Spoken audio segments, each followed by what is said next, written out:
देवताओं के गुरु बृहस्पति 31 दिसंबर 2023 को मार्गी हो रहे हैं।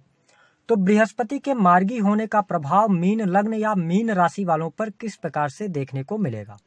देखिए, यदि हम बात करते हैं गुरुदेव बृहस्पति की, तो हमारे ज्योतिष शास्त्र में बृहस्पति को शुभ ग्रह माना जाता है और बृहस्पति का प्रभाव प्रत्येक व्यक्ति के जीवन में पड़ता है, क्योंकि बृहस्पति का जो कारकत्व है वह जन्म कुंडली के कई भावों को लेकर है। जैसे कि बृहस्पति को संतान, शिक्षा, धर्म, धन वृद्धि, गुरुजन, वैवाहिक जीवन का सुख, संतान का सुख, संतान से मिलने वाला सुख, भाग्य, इन सभी चीजों का इनको कारकत्व प्राप्त है।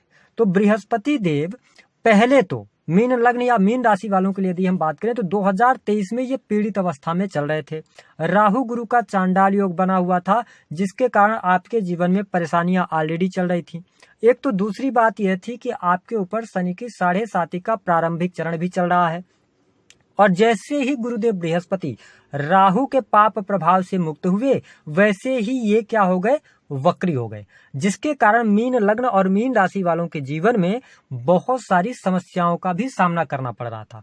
सबसे महत्वपूर्ण बात यह थी कि जैसे ही बृहस्पति वक्री हो गए थे ना, तो आपके अंदर से ये कंपटीशन की भावना जो होनी चाहिए वो नहीं आ पा रही थी। कॉन्फिडेंस लेवल आपका अच्छा नहीं चल रहा था, आप डिसीजन नहीं ले पा रहे थे, आपके निर्णय लेने की क्षमता में कमी आ गई थी। इसके साथ ही परिवार के साथ वो किसी कारणवश आपकी दूरियां बन गई थी, परिवार से कम्युनिकेट आप सही तरीके से नहीं कर पा रहे थे। इसके साथ में जो आपके काम कारोबार थे वो भी प्रभावित हो रहे थे। उसका रीजन यह है कि करियर में आपके धीमापन आ गया था। ठीक है, आप जितनी आपके अंदर एबिलिटी है, उस एबिलिटी के आधार पर आपको रिजल्ट्स प्राप्त नहीं हो रहे थे। लेकिन बृहस्पति देव 31 दिसंबर 2023 को जब मार्गी होंगे, तो आपके जीवन में 1 मई 2024 तक बहुत बड़े बदलाव अवश्य देखने को मिलेंगे। पहला यह है कि गुरुदेव बृहस्पति आपके प्रथम भाव और दशम भाव के स्वामी होते हैं। तो आप देखेंगे कि बृहस्पति देव प्रथम और दशम के स्वामी होकर आपके दूसरे भाव में गोचर कर रहे हैं। ऐसी स्थिति में जब ये मार्गी होंगे तो निस्संदेह आपके आत्मविश्वास में वृद्धि होगी, आपके डिसीजन लेने की क्षमताओं में वृद्धि होगी। हालांकि लगन में आपके राहु देव विराजमान रहेंगे, आप देखेंगे आपके अंदर एक अलग सी भूख या अलग सा जुनून अपने करियर के प्रति देखने को मिलेगा। साथ ही परिवार के लोगों का संपूर्ण रूप से सहयोग आपके साथ में बना रहेगा। यदि आपको किसी भी प्रकार से आवश्यकता है तो उन आवश्यकताओं की पूर्ति परिवार के द्वारा की जा सकती है। आपके माता पिता के साथ में आपके रिलेशन अच्छे होंगे। इसके साथ में बृहस्पति देव सेकंड हाउस में गोचर करते हुए आपके बैंक बैलेंस में वृद्धि कराएंगे, यानी कि आपके धन के लिहाज से बृहस्पति का मार्गी होना बेहद ही शानदार रहने वाला है। आपके घर परिवार में खुशियां बढ़ने वाली हैं, क्योंकि बृहस्पति को वृद्धि का कारक कहा जाता है। साथ ही आपके लिए यहाँ पर कुछ शुभ समाचारों की प्राप्ति होगी। हो सकता है वो पिता के करियर को लेकर, भाइयों के करियर को लेकर, और आपके घर परिवार में इस मार्गी काल की अवस्था में कोई शुभ अथवा मांगलिक कार्यक्रम होना, साथ ही किसी नन्हे बच्चे का जन्म होना, ये चीजें भी आपको देखने को मिलेंगी। अब देखिए, बृहस्पति देव की जो अमृतमय दृष्टि है, 5th दृष्टि है, वो आपके 6th हाउस पर पड़ने जा रही है। इसका मतलब यह है कि ब्लेस दे रहे हैं गुरुदेव बृहस्पति आपको 6th हाउस से रिलेटेड। आपके जीवन में कर्ज लगातार बढ़ रहा था, तो आप देखेंगे कर्ज आपका अब धीरे धीरे समाप्त होगा। कर्ज लेने की जो स्थिति बन रही थी वह दूर होने जा रही है। साथ ही आपकी पहले से EMI वगैरह चल रही है, निस्संदेह आप उन EMI वगैरह से बाहर निकलने के रास्ते खोजेंगे और आपको कर्ज से मुक्ति का भी योग बनेगा। 6th हाउस आपके सर्विसेज का है। मैं आपको स्पष्ट कर दूं कि अगर आप मीन लग्न या मीन राशि वाले जातक हैं, सेकंड हाउस के अंदर बृहस्पति का गोचर है, तो आप पब्लिक स्पीकिंग, किसी भी प्रकार से करियर आपने चुना हुआ है, उनमें वृद्धि होगी। लोगों को अट्रैक्ट करने में इस मार्गी काल की अवधि के दौरान आप सफल हो जाएंगे। लोगों से कैसे काम निकलवाना है वो चीज आपको आएगी।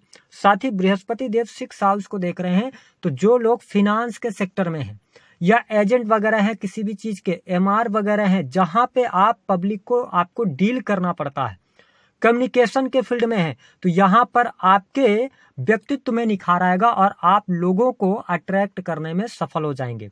बैंकिंग सेक्टर, फाइनेंस का सेक्टर या इसके अतिरिक्त लॉ का फील्ड हो गया, है ना, वाणी कंसल्टेंसी से जुड़े कार्य होंगे, इनमें आपको अप्रतिम सफलता अब प्राप्त होने वाली है। साथ ही आप नौकरी कर रहे हैं, प्राइवेट सेक्टर के अंदर अगर आप वर्क कर रहे हैं तो जब गुरुदेव बृहस्पति वक्री हुए थे ना तो आप बहुत ही असमंजस की स्थिति में थे कि आपको इस नौकरी को कंटिन्यू करना चाहिए या नहीं करना चाहिए। मीन लग्न या मीन राशि वालों को अब बिल्कुल क्लियर चीजें आपको पता चलेगी। आपका प्रमोशन रुका हुआ है, आप बिल्कुल अपने जो बॉस हैं उनसे बात कर सकते हैं, प्रमोशन मिलने के चांसेस होंगे।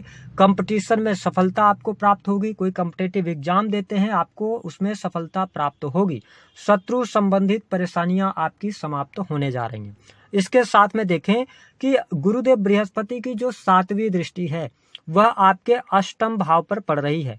इसका मतलब यह है कि अब आपके जीवन से जो कष्ट थे या जो लगातार संघर्ष चल रहा था उन संघर्षों से बाहर निकलने के अवसर मिलेंगे। ससुराल पक्ष से आपके रिलेशन बेहतर होंगे, वही आपके पार्टनर का पूर्ण रूप से सहयोग भी मिलेगा। इसके साथ में ससुराल पक्ष के साथ साथ आपको आकस्मिक धन लाभ के भी योग बनेंगे। आपको रिसर्च के फील्ड से लाभ होगा, अकल्ट एस्ट्रोलॉजी के अंदर, या आपका कोई भी ऐसा कार्य है जिसमें आपको रिसर्च करना पड़ता है तो आप उन कार्यों को बहुत अच्छे तरीके से पूर्ण करते नजर आने वाले हैं। जो लगातार आपके भाग्य में रुकावटें आ रही थीं उससे भी आप बाहर निकलेंगे। बृहस्पति देव की 9वीं दृष्टि आपके 10th हाउस पर है। यह टाइम ऐसा है जब आपके मान सम्मान में वृद्धि कराने वाला होगा। आपको एप्रिसिएशंस मिलेंगी, है ना, वरिष्ठ अधिकारियों का सहयोग मिलेगा। कर्म क्षेत्र के अंदर आप पॉजिटिव होकर कार्य करने वाले हैं। मैंने आपको बताया कि जब से ये वक्री हो गए थे, एक तो मीन राशि वालों को 2023 उतना अच्छा गया नहीं है, ठीक है, लेकिन अब जाके 2024 की जो शुरुआत है वो आपके लिए बहुत बेहतरीन साबित होने जा रही है। आपके पास नौकरी नहीं है, नौकरी के लिए आप प्रयास कर लीजिए। गवर्नमेंट सेक्टर के अंदर कार्यरत हैं, प्रमोशन हो जाएगा, मन चाही जगह पर आपको ट्रांसफर प्राप्त हो जाएगा, आपकी ख्याति बढ़ेगी। कुलीग्स जो होंगे, जो आपके पीठ पीछे षड्यंत्र रच रहे थे, अब वो आपका सपोर्ट करते नजर आएंगे। इसके साथ में एक बात का जरूर ध्यान रखें कि जो मीन लग्न या मीन राशि वाले जातक अविवाहित हैं, मैंने आपको बताया कि स्त्रियों के संपूर्ण वैवाहिक जीवन की जिम्मेदारी बृहस्पति के पास होती है। ऐसे में बृहस्पति देव 2nd हाउस में गोचर कर रहे हैं, 6 को देख रहे हैं, 8th को देख रहे हैं और आपके 10th को देख रहे हैं। तो इसका मतलब यह है कि आपके करियर से कुछ नई अपॉर्चुनिटीज मिलेंगी। 10th हाउस का लॉर्ड होकर 2nd हाउस में है, यानी कि आपके पास अवसर आएंगे। एक से अधिक कार्य आप शुरू कर सकते हैं, एक से अधिक जगहों से पैसा प्राप्ति के लिए आप प्रयास करेंगे और लॉन्ग टर्म में उन प्रयासों का आपको लाभ भी मिलेगा। जो लोग अविवाहित हैं उनके लिए अब विवाह से संबंधित बात चलने लगेगी। हालांकि रिजल्ट आपको अभी नहीं मिलेगा। जब जुपिटर ट्रांजिट करेंगे 1 मई 2023 को, उसके बाद आपके विवाह होने के योग बनते हैं, वैवाहिक बंधन में बंध सकते हैं। ऐसी स्थितियां बनने जा रही हैं। साथ ही आपके बिजनेस में भी आपको सफलता मिलेगी। हालांकि 7th में केतुदेव विराजमान है तो आप बृहस्पति के मार्गी होने पर भी थोड़ा सा बिजनेस में स्ट्रगल देखेंगे, लेकिन संघर्षों के बाद आपको सफलता भी अच्छी प्राप्त होगी। और ये जो पूरा वर्ष की अगर हम बात करें, बृहस्पति मार्गी हो रहे हैं तो ये आपको सेटल करने का काम करेंगे। यानी कि हम कहते हैं ना कि जैसे हम एक पेड़ लगाते हैं तो पहले हम पेड़ को बड़ा करते हैं तब तो फल लगता है। तो आप अभी समझ लें कि पेड़ की सिंचाई कर रहे हैं आप, पेड़ में अब फूल आ गया है, बस फल आने की बारी है। वो 1 मई से आपको रिजल्ट देखने को मिल जाएगा। आपके निजी जीवन में भी ग्रोथ होगी, आपका दाम्पत्य जीवन भी अच्छा रहेगा। तो बृहस्पति का यह जो मार्गी काल है यह मीन लग्न और मीन राशि वालों के लिए बहुत ही शानदार है। आपके जीवन में ये परिवर्तन अवश्य लेकर आएंगे। उपाय क्या करना है? देखिए, 2nd हाउस के अंदर बृहस्पति देव विराजमान है। ऐसे में आप लोग उपाय पूछते हैं, उपाय से किसी की किस्मत नहीं बदलती। जो आपके जीवन में लिखा है वो होकर रहेगा। आप पत्थर करोड़ों का पहन ले तो भी कुछ नहीं होना है ना। बट उपाय के द्वारा हमको एक मन की शांति मिलती है। उसके लिए आपको सिर्फ ध्यान रखना है कि जुपिटर जब 2nd हाउस में होते हैं ना तो आपको वाक सिद्धि प्राप्त हो जाती है। आप किसी के बारे में अच्छा बोलोगे तो उसके साथ अच्छा होगा, अगर उसके बारे में बुरा बोलोगे तो उसके साथ निगेटिव ही घटना होगी। सेम 2nd हाउस हाउस के अंदर हैं तो इस चीज को अपने बारे में भी अप्लाई नहीं कीजिएगा, अपने बारे में भी अच्छा बोलिएगा, थोड़ा सा वाद विवाद से बचिएगा, वाणी को नियंत्रित करके चलिएगा। यही वाणी आपको बहुत अच्छे लाभ देने वाली है।